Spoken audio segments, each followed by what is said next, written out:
ఇక టన్నెల్లో డెడ్ బాడీలు అధికారికంగా చెప్పినా చెప్పకపోయినా అక్కడ ఉన్నటువంటి పరిస్థితుల్లో ఆ మిషన్ ఏదైతే ఉందో, టన్నెల్ బోరింగ్ మిషన్ ఏదైతే ఉందో దానికి సంబంధించి వెనుక వైపు మనుషులు పోవడానికి లేదు. ఇటువైపు కూలింది, అటువైపు మొత్తం మట్టి ముద్దలు, నీరు, మొత్తం బురద వరద తప్ప ఇంకేం లేదు.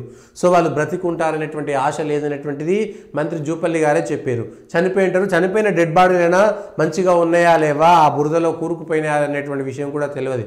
దాన్ని ఏం చేస్తారు, ప్రత్యామ్నాయంగా ఏం చేస్తారు, అధికారికంగా ఏం చెప్పలేనటువంటి పరిస్థితిలో ఉన్నారు. ఇవాళ అనేక రకాల సంబంధించినటువంటి నిపుణులు లోపలికి వెళ్ళారు. ఆ టన్నెల్ తవ్వకం పైన, భవిష్యత్తు పైన కాంగ్రెస్ ప్రభుత్వము స్పష్టమైనటువంటి ఒక ప్రకటన చేయాలి. దీన్ని మేము కొనసాగిస్తాము, ప్రత్యామ్నాయమైనటువంటి మార్గం ఏమిటి, దీనికి ఒక టైం లిమిట్ ఏమిటి.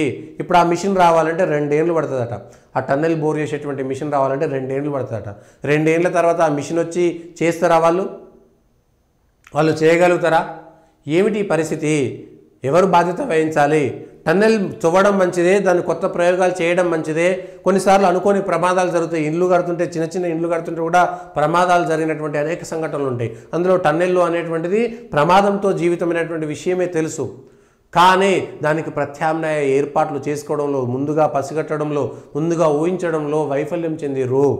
అది ఇంజనీర్లా లేకపోతే ప్రభుత్వమా తేల్చుకోవాల్సినటువంటిది కూడా రాష్ట్రానికి సంబంధించినటువంటి ప్రభుత్వమే.